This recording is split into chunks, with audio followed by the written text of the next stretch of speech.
Welcome back guys, MCS की training हमारी जारी है। मैं हूं Mohammad Hadis Khan. Guys, last video में हमने सक्सेसफुली एक्टिव डायरेक्टरी को इंस्टॉल कर लिया था और इसी वीडियो सीरीज़ को हम आगे लेकर चलते हैं। गाइस, लास्ट वीडियो में एक्टिव डायरेक्टरी स्नैपशॉट्स के तरीक़ेकार और अच्छी खासी थ्योरी हमने पढ़ ली।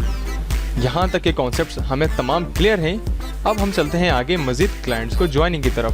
गाइस, इस वीडियो में हम बात करेंगे कि अगर एक कंपनी है, फ़र्ज़ कीजिए, आप इस बात को ज़रा सोचिए, अगर हमारे पास एक कंपनी है और उसमें हम कंप्यूटर्स डिप्लॉय कर रहे हैं, यानी फ़र्स्ट टाइम लगा रहे हैं, तो हमने सर्वर मशीन कॉन्फ़िगर कर दी, तो उसके अलावा जितने भी वहाँ क्लाइंट कंप्यूटर्स हैं जिनमें विंडोज़ 7 या विंडोज़ 8 रन हो रही हो, वो क्या खुद से ऑटो सेलेक्ट हो जाएंगे एक्टिव डायरेक्टरी में?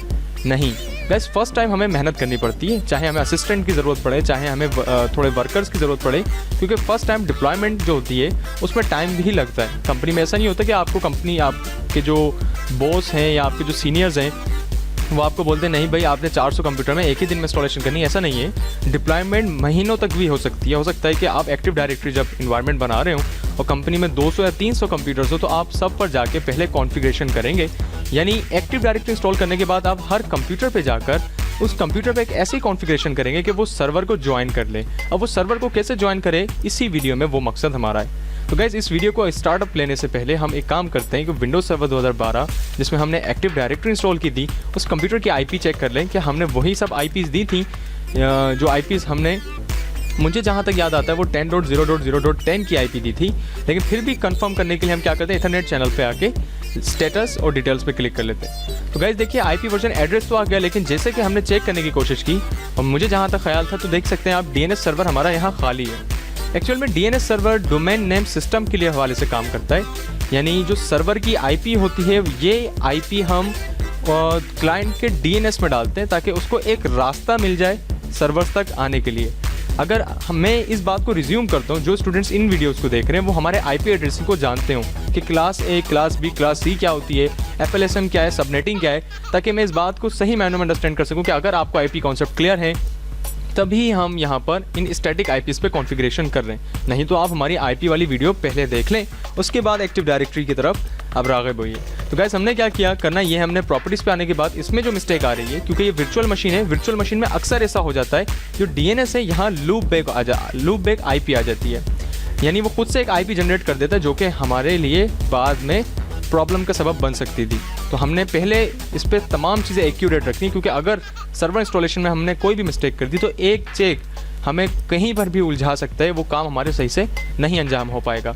तो कंप्यूटर जो सर्वर की कोई भी जो आईपी होगी, वही आईपी आप इसके डीएनएस में दे देंगे ताकि ये आगे से क्यूरीज को यहीं से रिजॉल्व करें। फर्स्ट करें, आईपी एड्रेस हमने सर्वर को 10 दिया, उसी का मैंने डीएनएस यहाँ पर पुट करके ओके और क्लोज कर दिया। करने के बाद क्या करते हैं गाइज, अब हमें इस वीडियो में पहले एक काम करते हैं इसी में कि सर्वर मैनेजर पे आके यहाँ से चेक कर लेते हैं एक्टिव डायरेक्टरी हमारी इसी सर्वर में है। एक्टिव डायरेक्टरी इसी सर्वर में मौजूद होने का जो तरीका है, जो कंफर्म होगा, वो ये होगा कि ADDS यहाँ पर आ रहा है। और अगर मैं इसको यहाँ से हाइड कर दूँ टूल बार को, और यहाँ से हम अगर टूल्स पे आके active directory users and computers पे क्लिक करें, तो आप देख सकते हैं कि यहाँ पर हमारा जो hadis.local का कंटेनर है वो यहाँ पर इनेबल्ड है, जो कि हमने लास्ट वीडियो में बखूबी बात जानी थी। अच्छा, अब हम यहाँ पर क्या बनाएंगे, एक यूज़र बनाएंगे। यूज़र बनाते हैं कब, जब हम पहले सर्वर को ज्वाइन करवा लेते हैं। अभी मैंने सर्वर मैनेजर क्लोज किया गया, कैंसिल करने के बाद यहाँ से हम ये वाला बटन टैप करते हैं और इसको स्क्रीन फुल मोड से ख़त्म किया इस एरो पे क्लिक करके। और हमें इस वीडियो में एक क्लाइंट कंप्यूटर यानी विंडोज़ 7 की भी ज़रूरत है। विंडोज़ 7 पे हमने क्लिक किया, क्लिक करने के बाद इससे मेमोरी में 1 GB दे रहा हूँ और यहाँ से power on this virtual machine. तो होगा क्या, 2 GB इस कंप्यूटर को आईपी मिली हुई है, 1 GB इसको मिल जाएगी, टोटल 3 GB, और 2 GB के ऊपर मेरा जो कंप्यूटर है वो रन हो रहा है। तो कुल मिला के हमारी कंप्यूटर से 8 GB में से 5 GB इस्तेमाल हो रही होगी। हमने क्या करा, power on this virtual machine करा, क्योंकि हमारे पास कैपेसिटी अवेलेबल है। और जब तक ये कंप्यूटर खुल रहा है, हम क्या करते हैं, एक काम करते हैं, जब तक ये कंप्यूटर खुल रहा है, हम विंडोज़ सर्वर 2012 में आके एक यूज़र क्रिएट कर लेते हैं। यूज़र क्रिएट करने के लिए हम सर्वर मैनेजर पे आए। सर्वर मैनेजर पे आने के बाद हमने क्या करा, थोड़ा सा सब्र करना है। डैशबोर्ड की लोडिंग होती है गाइस, आप देख सकते हैं यहाँ पर जो फील्ड चल रही होगी वो डैशबोर्ड की लोडिंग होती है। जब तक वो कंप्लीट ना हो जाए, ये देखें ये जा रही है लोडिंग, तो हम जब तक कोई काम ना करें तो वो ज़्यादा बेहतर है। तो हमने टूल्स पे क्लिक करके कहाँ पर आए, active directory users and computers. Active directory users and computers पे आने के बाद यहाँ पर हम या तो माउस से राइट क्लिक करके न्यू पर आ जाएं, ये जो न्यू है, न्यू पर आने के बाद हम यहाँ से यूज़र बना लें, या हम चाहें तो यहाँ से भी हम एक यूज़र क्रिएट कर सकते हैं, create a new user in the current container. तो आप चाहें यहाँ क्लिक कर लें या यहाँ क्लिक कर लें। हमने जैसे ही यहाँ क्लिक किया, अब देख सकते हैं कि हमें यूज़र बनाने का ऑब्जेक्ट के लिए अथॉरिटी दे रहा है। अब यहाँ से हम वो यूज़र बनाएंगे जो हम दूसरे कंप्यूटर्स को बांट सकें और यहाँ से उन सब पर नज़र यानी उनके पासवर्ड्स और यूज़र्स को मैनेज कर सकें। तो ये खासियत होती है हमारी active directory users and computers की। यहाँ पर फर्स्ट करें, मैंने पहला यूज़र बनाया U1 के नाम से और इसका यूज़र लोगोन नेम भी U1 दे दिया। आप चाहें आप अपनी कंपनी में आप नाम से बनाते हैं, मैं U1 से बना रहा हूँ क्योंकि हमारे पास कोई नाम नहीं है, कोई कंपनी नहीं है, हम एज अ लर्निंग करें इस वजह से। U1@hadis.local जो हमारा डोमेन है वो आ गया, आप देख सकते हैं। सिंपल हमने नेक्स्ट किया। अब यहाँ इसके रिक्वायरमेंट कर रहा है पासवर्ड की। पासवर्ड हमने क्या करा, WIN 2008 और यहाँ भी WIN 2008। मैं कॉम्प्लेक्स पासवर्ड रख रहा हूँ, W कैपिटल है और विन 2012 और विन 2008 ये पासवर्ड्स मैं इस वजह से बता रहा हूँ कि ये पासवर्ड्स हम लर्निंग प्रोसीजर के अंदर इस्तेमाल कर रहे हैं, आपने किसी कंपनी या अपने पर्सनल अकाउंट्स के लिए इस्तेमाल नहीं करने। तो आपको ये बात क्लियर हो जाए। और यहाँ से चंद सेकंड्स देख सकते हैं कि user must change password at next log on, यानी ये पासवर्ड जब तक के लिए जब तक वो फर्स्ट टाइम अटेम्प्ट करे। यानी हमने अपने यूज़र को बताया, फर्ज करें मैं एक कंपनी में हूँ, कंपनी में मैंने एक ऑपरेटर बनाया, मैंने कहा आपका नाम भाई U1 है जो जनाब कंप्यूटर ऑपरेट करेंगे और आपका पासवर्ड ये है। और अगर मैं इस वाले पे चेक लगा दूँ तो वो इस पासवर्ड से लॉग ऑन करने के बाद नेक्स्ट पासवर्ड अपनी मर्जी का रख सकता है। लेकिन अगर यहाँ से चेक हटा दूँ तो ताहया जब तक मैं नहीं चाहता जब तक वो इसी पासवर्ड पर लॉग ऑन करेगा। इसके अलावा सेकंड वन जो user can not change password, अगर हम ये अथॉरिटी ख़त्म कर दें तो यूज़र अपना पासवर्ड भी तब्दील नहीं कर पाएगा। लेकिन एक बात याद रहे, अगर आप चंद अथॉरिटीज़ दे भी देंगे तो उसमें कोई इशू नहीं है। उसकी वजह यह है कि आप सर्वर एडमिनिस्ट्रेटर हैं, आप जो चाहें वो कर सकते हैं, आप यहीं से बैठकर उसका पासवर्ड रीसेट भी कर सकते हैं। लेकिन ये यूज़र्स के लिए आसानी है कि अगर आप फ्रेंडली यूज़र रखेंगे तो ज़्यादा भी बेहतर है। अच्छा, हमने फिलहाल यहाँ दो चेक रिकमेंड करी, user can not change password और पासवर्ड नेवर एक्सपायर, यानी पासवर्ड कभी एक्सपायर भी ना हो, वरना इसकी लिमिट होती है, उस लिमिट के बाद एक्सपायर हो जाता है, नया पासवर्ड हमें देना पड़ता है। हमने W कैपिटल रखा, IN और 2008 रखी, हमने नेक्स्ट करा और फिनिश कर दिया। गाइस देखें आप, हमने यहाँ पर एक सक्सेसफुली यूज़र क्रिएट कर लिया है। U1 बनाया हमने किस में, सर्वर में, active directory users and computers में। ठीक है, यहाँ तक बनाने के बाद हमने सर्वर मैनेजर कैंसिल करने के बाद हम आते हैं Windows 7 जो कि खुल चुकी है, हमारा कंप्यूटर खुल गया। वैसे अगर बताऊं यहाँ पर तो कुछ कॉन्फ़िगरेशन हो गई है, इस वजह से सही आ रही है। नहीं हो तो आपके पास अगर छोटी स्क्रीन पर आ रही हो तो आप इसकी स्क्रीन रेजोल्यूशन पर आके इसकी यहाँ से सेटिंग कर लेगा, अपने हिसाब से इसको एडजस्ट कर लेगा। हो सकता है कि आपके पास ये कुछ यूँ भी नज़र आए अगर फर्स्ट टाइम आप इसको इंस्टॉल करें छोटी सी स्क्रीन पर, तो आपने यहाँ से क्लिक करना है, अपने LCD के हिसाब से आपने इसे साइज़ बड़ा कर लेना है। ठीक है जी, करने के बाद अच्छा गाइस इसमें एक चीज़ बताऊँ, यहाँ से हमने VM में स्नैपशॉट पढ़े। ठीक है, स्नैपशॉट इसमें भी एक फ्रेश मैंने बनाया हुआ है। अब फ्रेश क्यों बनाया हुआ है इस पर बताता हूँ। पहले मैं क्या करता हूँ, सारे स्नैपशॉट डिलीट कर देता हूँ, जो फ्रेश वाला है उसे मैं डिलीट करता हूँ, नए सिरे से हम बनाते हैं। ठीक है जी, ऑलराइट। सो गाइस ये डिलीट होने के बाद हमने क्या करा, क्लोज। और यहाँ से आप VM में आप देख सकते हैं हमारी कोई भी स्नैपशॉट अवेलेबल नहीं है, यानी बिल्कुल नया तरीके से जैसे आपके कंप्यूटर्स पर होगा। और हम यहाँ से इस कंप्यूटर को IP देते हैं। सबसे पहले हमने क्या करना है, IP देनी है। और IP यहाँ से हम इसको क्या दे देते हैं, स्टेटस पे आते हैं। अगर सर्वर की IP हमने यहाँ से प्रॉपर्टीज़ पे आना है। प्रॉपर्टीज़ पे आने के बाद हम कहाँ पर आएंगे, यहाँ पर जो internet protocol TCP version 4, IP version 4 properties पे आते हैं। अगर सर्वर की IP हमने 10.0.0.10 दी है तो इसको हम क्लास A की 11 IP दे देते हैं, यानी उसका अगली वाली IP। और यहाँ जो DNS डालेंगे वो DNS डालेंगे जो DNS हमने सर्वर में डाला था, ताकि ये एक रास्ता बन जाए, एक ट्रस्ट बन जाए इसका उस DNS के थ्रू उस सर्वर तक। और याद रहे गाइस, ये आपके एक लोकल एरिया नेटवर्क पर मौजूद होना चाहिए इस IP के डालने के लिए। हमने ओके किया, क्लोज करते हैं और क्लोज कर दिया। ठीक है, IP सक्सेसफुली हमने डाल ली। और अब क्या करते हैं, हम अपने स्टार्ट मेन्यू पे क्लिक करते हैं, क्लाइंट कंप्यूटर के कंप्यूटर पर राइट क्लिक करके प्रॉपर्टीज़ पे आते हैं। जैसे आपको आसान लगे आप वैसे आ जाएं। हम प्रॉपर्टीज़ पे आते हैं, आने के बाद चाहे तो आप प्रॉपर्टीज़ पे ऐसे आ जाएं, या आप एक दफ़ा कीबोर्ड से स्टार्ट और पाउज ब्रेक का बटन जो हमारे कीबोर्ड में एडिशनल कीज़ पे होता है वो प्रेस करेंगे तो हम यहाँ पर डायरेक्ट प्रॉपर्टीज़ पर आ सकते हैं, चाहे आप बजरिया शॉर्ट कमांड आ जाए। आने के बाद हमने कहाँ क्लिक करा, चेंज सेटिंग्स। चेंज सेटिंग्स पे हम जैसे क्लिक करेंगे तो यहाँ से हम इसकी सेटिंग चेंज कर सकते हैं। और हम कहाँ पर आएंगे, यहाँ से चेंज करके सबसे पहले इस कंप्यूटर का हमने नाम चेंज करना है। कंप्यूटर नेम जो है वो बहुत तवील आ रहा है, चेंज करते हैं। हम इस कंप्यूटर का नाम रख लेते हैं Client 1। और Client 1 के बाद हमने ओके करा ताकि इसका नाम सक्सेसफुली चेंज हो जाए। और इसका हम स्नैपशॉट बनाते हैं, लेकिन नाम चेंज करते ही हमसे रिस्टार्ट पूछता है। क्लोज करके हम इसे रिस्टार्ट नाउ करते हैं।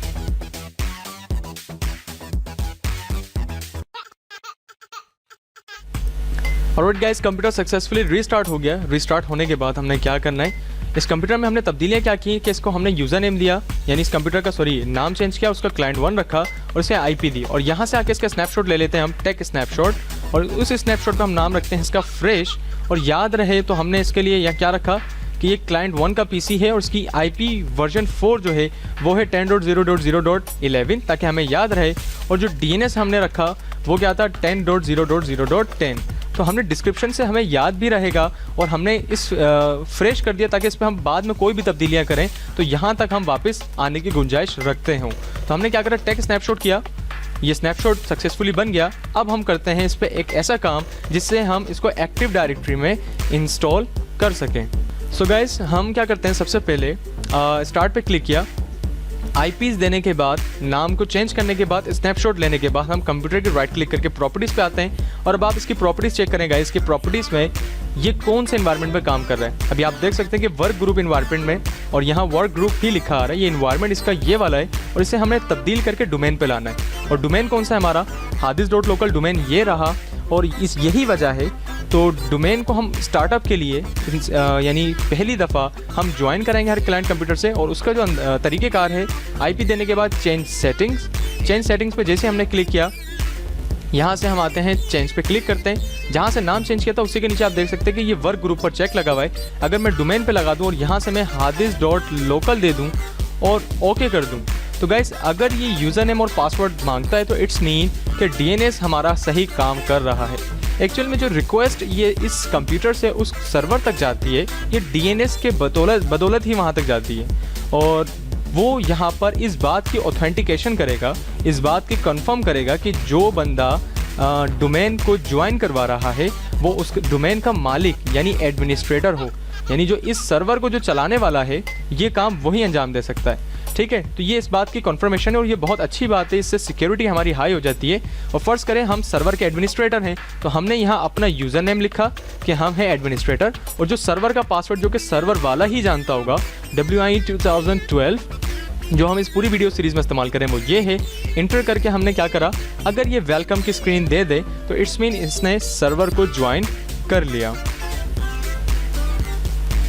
देख सकते हैं welcome to the hadis.local domain हमारे यहाँ आ गया। ओके करके हमने क्या करा, फिर दोबारा ही हमसे रिक्वायर्ड करेगा कि हम रीस्टार्ट करें। और रिक्वायरमेंट इस वजह से है कि अगर अब ये कंप्यूटर जब खुलेगा तो ये जब तक ऑन नहीं होगा जब तक विंडोज़ सर्वर 2012 का कोई यूज़र यहाँ से लॉग ऑन ना हो, यानी यहाँ से ना इनेबल्ड हो। तो हम क्लोज करते हैं, उस कंप्यूटर को रीस्टार्ट करते हैं। और हमें याद होगा अब अभी हमने थोड़ी देर पहले ही विंडोज़ सर्वर 2012 में एक यूज़र बनाया था U1 के नाम से। अब उस U1 को हम विंडोज़ 7 से लॉग ऑन करेंगे जैसे ही मशीन ये रीस्टार्ट हो जाएगी। ऑलराइट गाइस, सर्वर मशीन हमारी खुल गई है और अब आप देख सकते हैं कि इसमें भी इसने ये मेन्यू का जनरेट करा है कि हमें कंट्रोल अल्टर डिलीट बटन दबाने की ज़रूरत है। लेकिन गाइस डिलीट आपने तब दबाना हो जब आपकी रियल मशीन हो, वर्चुअल मशीन ना हो।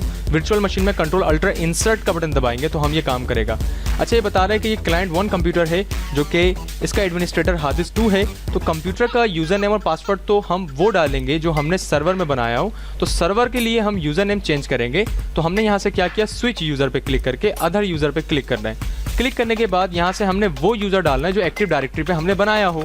वो बनाया था हमने यूज़र 1 और जिसका पासवर्ड क्या था WIN 2008 और कीबोर्ड से इंटर करते हैं। अगर इसने स्क्रीन अपीयर कर दी तो इसका मतलब ये है कि हमारा जो डोमेन है, जो DC है, वो काम कर रहा है और वो यूज़र्स को आगे प्रोवाइड कर रहा है। हो सकता है कि थोड़ा सा लोडिंग ले, क्योंकि पहली दफ़ा जब लोड होता है, पहली दफ़ा जब लॉग ऑन करता है तो थोड़ा सा वक्त दरकार होता है।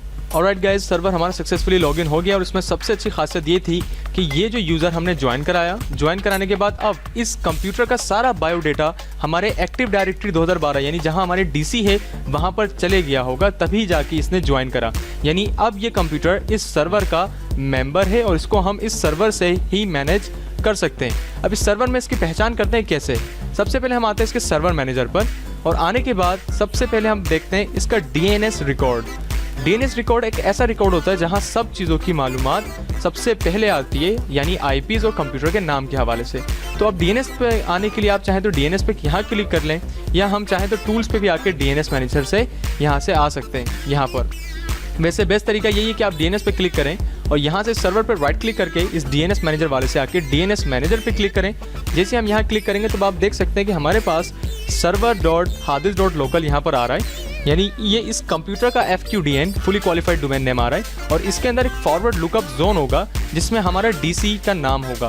फॉरवर्ड लुकअप जोन में देखें हादिस डॉट लोकल आ गया, इस पर हमने जैसे क्लिक करा तो यहाँ देख सकते हैं कि आप सारे रिकॉर्ड्स बनाता है। सबसे पहले जो इसने रिकॉर्ड बनाया था अपना, वो बनाया था सर्वर 1 के नाम से, और यहाँ पर इसका क्या आ गया, होस्ट आ गया। मैं इसको रिलोड करके यस करता हूँ।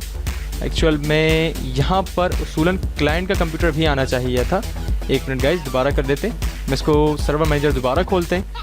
अक्सर ऐसा होता है कि वो सर्विसेज क्लाइंट के कंप्यूटर से सर्वर तक पहुँचने में थोड़ा सा टाइम भी लग जाता है, तो उसमें हमने जस्ट क्या करना है, फाइल्स को क्लोज करके दोबारा से एक्टिवेट करके देखना है। यूज़र्स एंड कंप्यूटर्स काम कर रहा है। DNS पे आते हैं। DNS पे आने के बाद यहाँ राइट क्लिक करके हम DNS मैनेजर पे आए, और आने के बाद यहाँ से forward lookup zone Hadis dot local पे आते हैं, और यहाँ से हम इससे क्या करते हैं, रिफ़्रेश करते हैं। ये वाला आइकन रिफ़्रेश का है, और हमारे पास यहाँ DNS की क्यूरी आनी चाहिए जो कि नहीं आ रही। उसकी वजह क्या हो सकती है, हादिस डॉट लोकल सही आए हैं हम। हमने कोई गलती तो नहीं कर दी, ऐसा बिल्कुल नहीं है। और इसकी वजह ये है, जैसे होस्ट यहाँ पर आ रहा है, एक काम करते हैं ना, टूल्स पे आते हैं, यूज़र्स एंड कंप्यूटर्स पे आते हैं गाइस। आने के बाद हम कहाँ आते हैं, कंप्यूटर्स पर, और कंप्यूटर पे यहाँ क्लाइंट 1 शो हो रहा है। तो आप देख सकते हैं जो क्लाइंट 1 है हमारा, वो ये वाला कंप्यूटर है, वो यहाँ पर शो हो रहा है। और DNS में हमारी मिस्टेक कुछ आ रही है, उसकी वजह हो सकता है कि ये थोड़े से बग्स आ गए हों। हम सर्वर मैनेजर पे दोबारा क्लिक करते हैं, एक दफ़ा दोबारा रिफ़्रेश कर लेते हैं, वरना अगर नहीं भी आता तो हम इस बात को देख लेते हैं कि वो किस तरह आना चाहिए था। और अगर मैं सर्वर रीस्टार्ट कर लूँ तो कभी कभी सर्वर रीस्टार्ट कर लेना चाहिए, जब डिप्लॉयमेंट के टाइम हम कर सकते हैं। DNS मैनेजर पे आते हैं, आने के बाद हम फॉरवर्ड लुकअप हादिस डॉट लोकल, अच्छा जी नहीं आ रहा, कोई बात नहीं, हम सर्वर को रीस्टार्ट करके देख लेते हैं, कोई इशू नहीं है। लेकिन जो रिकॉर्ड आएगा वो ऐसे आएगा, जैसे इस कंप्यूटर के जो सर्वर का नाम है वो सर्वर 1 है, और इसकी IP 10.0.0.10 थी, तो ये हाँ तो ये आ गई। और यहाँ पर एक क्लाइंट 1 यानी जो दूसरा वाला कंप्यूटर था, उसका नाम और उसकी IP भी यहाँ शो होनी चाहिए थी। उसकी वजह एक और ये भी देख लेते हैं, इसका DNS देख लेते हैं हम दोबारा, क्योंकि सारी चीज़ें आपको मेन चीज़ पता है क्या होती है, MCSA हो या MCITP हो या माइक्रोसॉफ्ट प्रोफेशनल, आप कुछ भी कोर्सेज कर रहे हो, सबसे अच्छी बात यह है कि आपको ट्रबल शूट करना आता हो, आपको मिस्टेक्स को पकड़ना आता हो। डिटेल्स पे आते हैं, देखें IP वर्जन 4 DNS हमने यहाँ से सक्सेसफुली दी हुई भी IP, और वो काम कर रही है। अच्छा, अगर अब वैसे तो DNS नहीं आ रहा, यहाँ पर आपके पास आएगा, आप देख लीजिएगा, नहीं आएगा, मेरे इस वीडियोस में नहीं आ रहा है, इस वाली वीडियो में नहीं आ रहा है। इसकी वजह ये है कि हमें इस मशीन को रीस्टार्ट करना है, और हो सकता है कि इस मशीन पर अभी स्टूडेंट्स ने कुछ प्रैक्टिकल्स भी किए, उसके बायस थोड़े सा इशू आ गए हूँ।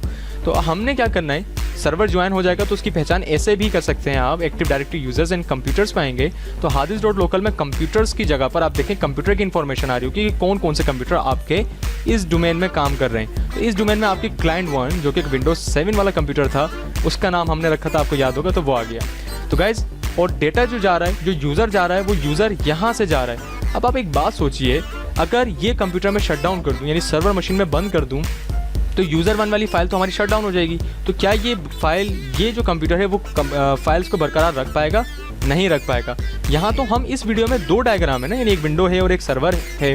विंडोज सर्वर की बात है, लेकिन असल इन्वायरमेंट में क्या होगा कि आपके पास हो सकता है 50 कंप्यूटर्स हो सकता है 100 कंप्यूटर्स हो या इससे अबव हो। तो वहाँ पर या ऐसे इन्वायरमेंट्स में या कहीं पर भी जब विंडोज़ या डोमेन इन्वायरमेंट बन जाता है तो सर्वर्स बंद नहीं किए जाते। Stand by generator, power bank house, यानी इसके पीछे पूरा जो सर्वर रूम बनता है उसको प्रॉपर तरीके से हर वक्त 24 आवर्स ऑन रखने की रिकमेंडेशन होती है। यानी वो साल चलते हैं और मंथली यानी बंद नहीं होते, 24 आवर्स सर्विस देते हैं। इसी वजह से सर्वर्स के जो मशीनें होती हैं वो हैवी कॉन्फ़िगरेशंस पे होती हैं, यानी 2 प्रोसेसर, 3 प्रोसेसर, 4 प्रोसेसर उसके हिसाब से डिज़ाइन की जाती हैं। अगर एक प्रोसेसर गर्म हो जाए तो दूसरा प्रोसेसर उसको स्पीड अप कर देता है। तो विंडोज़ सर्वर 2012 में इस वीडियो में हमने देखा कि जो विंडो कंप्यूटर है वो क्लाइंट कंप्यूटर है, सर्वर कैसे ज्वाइन कर रहा है। आई होप आपको यहाँ तक तमाम बातें क्लियर हुई हों। यूज़र 1 हमने क्रिएट किया, ऐसे ही आप राइट क्लिक करके न्यू पे आके दूसरा यूज़र भी क्रिएट कर सकते हैं और उसे भी हम विंडोज़ 7 पर प्रैक्टिकल करके देख सकते हैं। सबसे अच्छा हमने जो किया फ्रेश इन्वायरमेंट बनाने का, यहाँ से विंडोज़ 7 पे हमने VM पे आके स्नैपशॉट पे क्या करा, स्नैपशॉट बना लिया था। स्नैपशॉट से ये फ़ायदा हुआ कि इस पूरी विंडो पे जो मैंने सर्वर ज्वाइन करवाया वो मैं VM पे आके स्नैपशॉट पे क्लिक करके फ्रेश पे क्लिक करूँगा तो मैं वापस पीछे आ जाऊँगा और मुझे दोबारा इस कंप्यूटर को डोमेन ज्वाइन करवाना पड़ेगा। तो जो आपकी होम लैब होंगी उसमें ऐसा प्रैक्टिकल करने के लिए ये बात सबसे बेस्ट और अच्छी साबित होगी, क्योंकि आप 2 से 3 या 4 दफ़ा डोमेन ज्वाइन करवाएंगे तो आपको असल मायनों में सही प्रैक्टिस हो जाएगी। तो आई होप गाइस आपको यहाँ तक सब क्लियर हुआ हो और ये ज्वाइन करवाने का मकसद भी समझ आ गया हो। नेक्स्ट वीडियो में एक्टिव डायरेक्टरी को मज़ीद पढ़ते हैं, क्योंकि बेसिक यानी इंस्टॉलेशन और ज्वाइनिंग एक बेसिक होता है जो कि आपने अब तक कवर कर लिया है। नेक्स्ट वीडियो से हम इसके मज़ीद चीज़ें, group policy management, home folder redirection, इन तमाम चीज़ों को देखते हैं और आहिस्ता आहिस्ता इस कोर्स को इख्तिताम तक लेके चलते हैं। प्रैक्टिस कीजिए, ख्याल रखिए, मिलते हैं फिर नेक्स्ट वीडियो में। फ़ी अमान अल्लाह।